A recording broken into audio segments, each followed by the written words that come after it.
Uh, Friends, issue is very simple. So simple that we refuse to understand it. The issue of tribe. Uh, in anthropology, we keep on harping on this issue. Tribes in India, tribes in India. But I don't find any tribe in India. If you go by the most famous Merriam-Webster dictionary, what does it say about a tribe? It's available on Google. A social group comprising numerous families, clans, or generations, together with slaves, dependents, or adopted strangers. Does it apply to us? Then, a political division of Roman people originally representing Roman people, तो खैर हम लोग we are not there, so not a question.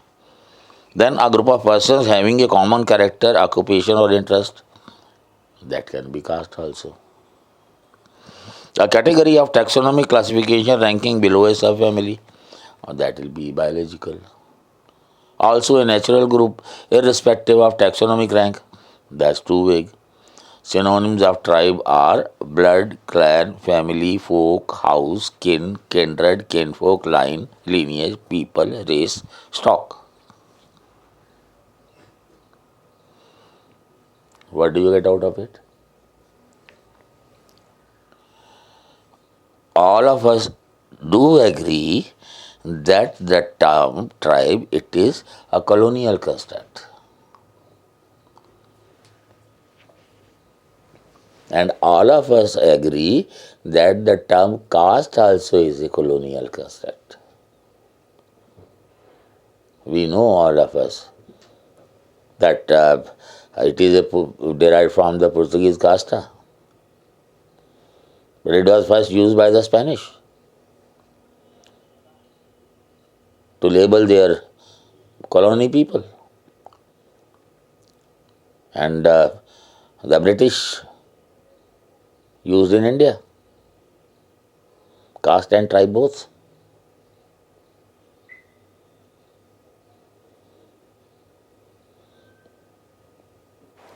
When we agree that the term tribe is alien and tribes do not have the characteristic that we have or we had, then why should we carry on this colonial legacy? The best source to quote for a tribe would be Professor Vidyarthi. He has given n number of quotes from various experts, but finally, what he says, barring a very small fraction, there is little difference between their economic life and that of the neighboring rural folk. Then what's a tribe? I've already made it clear that the job of the British was to create division, to create the institutions, to create a history so that we don't feel proud about ourselves.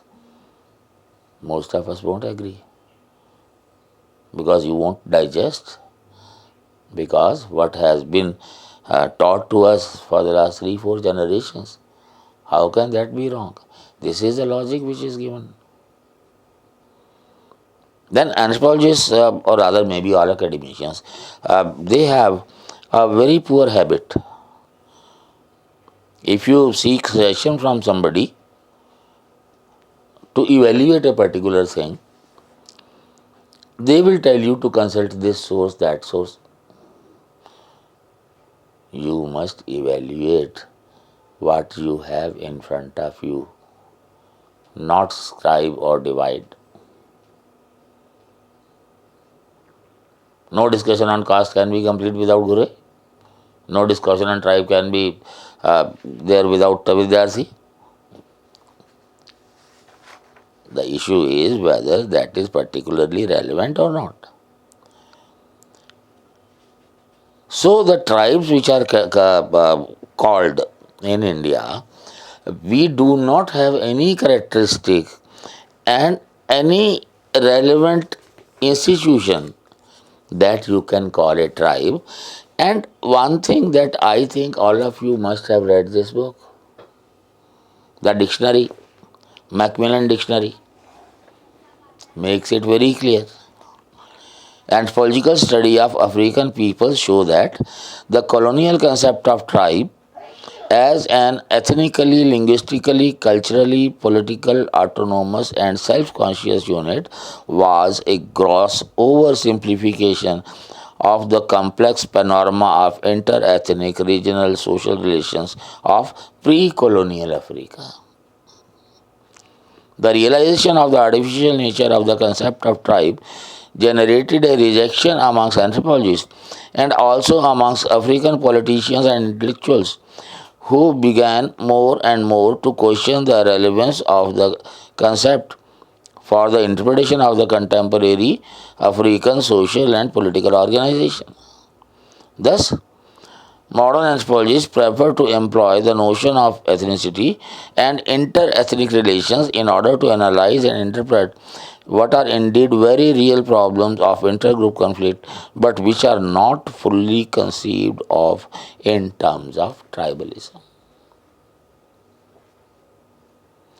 I don't think there is anything in it you can disagree. But why should you call them tribe? And our government brought scheduled tribes and other forest dwellers Act 2006. Till date, I have not been able to understand what is the difference between scheduled tribes and other forest dwellers. Is there any? Government has not specified, and nobody else has. Then other forest dwellers, scheduled tribes, and 50% of the scheduled tribes do not live in the forest. They are not forest dwellers. And 50% of the people living in the forest are not scheduled tribes. They are other forest dwellers. And if you do not have any difference between the two, why should you have the two entities? And what will happen if other forest dweller tomorrow is included in the ST category?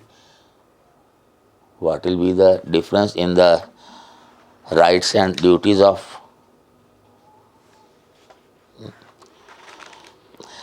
How this term comes into being? That they live in forest, they are remote, they are isolated. We know they have not been right from the time of our Itihasa, Ramayana and Mahabharata. I'll just quote one instance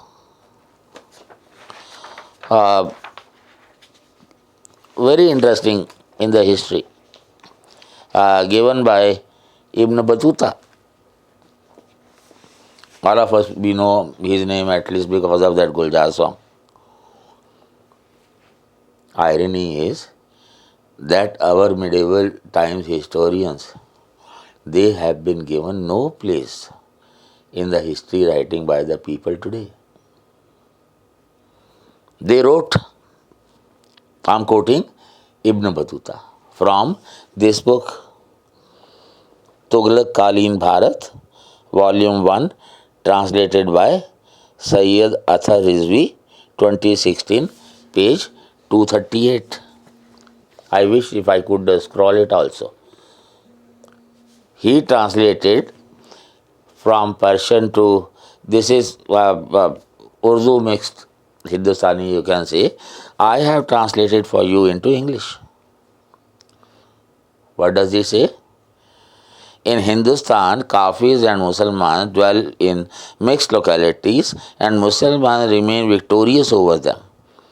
A large number of Kafis, to protect themselves, live in places located in inaccessible mountains and uneven terrain in the dense bamboo jungles. Here bamboos are not hollow and grow to significant lengths. Their branches are intertwined in such a way that fire has no effect on them. Kafis start living in these jungles, and these jungles act as wall for them. Within these walls are present their domesticated animals and their lands for cultivation. They collect rainwater as well. Thus, they can't be defeated without a large army. Armies enter the jungles and cut bamboo chains with special instruments created for the purpose. This is just one writer who is doing. We know at least in fraction what happened to the army men and his followers. I'm talking about Rana Pratap. You can find here as well in Delhi. They never went back. Otherwise also, if you go by the people like Ram Punyani, very peaceful people were there. These historians which I am telling you, they themselves tell you very clearly that for non-Muslims, there were four alternatives. First, get converted. Second, don't pay jizya. Third, if you cannot pay jizya, then start doing. You will be compelled to do some menial jobs. How the skin workers and night soil business started. And if still you do not want to do it, finish. In one of the videos, I have also told how the Dosad community from Eastern UP and Bihar, they came into being. How they protected their reputation, their sanctity. So, lakhs of people to escape the tyranny went to jungles, and these are the people, obviously wherever you live, you adopt that kind of way of life. So where are the tribes? We know there are none. We know British created these divisive categories. The question is, what are we doing? Firstly, we created OBC. You go through the constitutional debates and you will find what was the discussion. And if that was not enough, you created EBC. 8 lakh and below. So funny these things are. BPL is something, EBC is something else. And what is in between? I have been telling my friends that now when the term tribe is of no use to us, why are we still clinging with that? They tell, once it is recognized, let it be. Countries have been changing their names. Countries have been changing the names of their capitals. And you are not going to change their names. In many parts of the world, we have started calling many of their communities by their original names, like Inuits, like Khang. Why can't we identify by their own names? And if you have this kind of attitude chalta hai, then you must also know, I told you the meaning of Indian. And in that sense, if you are Indian, all of us should be shameful. I read Nehru's discovery of India after 50 years or so. Something that I had forgotten. He said that people call us belonging to Hind. Hindustan is too big, it's mouthful. We can call ourselves as Hindi.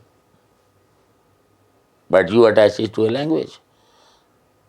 The people who visit Makkah and other shrines in West Asia, they are known as Hindus. And this was Pandit Nehru. If somebody from the regime, they start using this word, there will be clash of ideologies.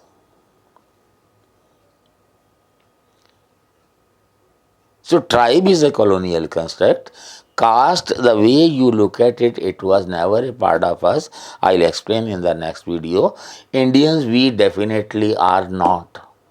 Let me tell you the meaning. It was given in the 1900s year AD, क्या कहेंगे, AC, common era, 1900 Oxford Dictionary, it was there, and it was written, Indian children of unwed tribal mothers. I had explained it in another video. अब बोलो चलता है, at least I am not an Indian. Sorry. Thank you.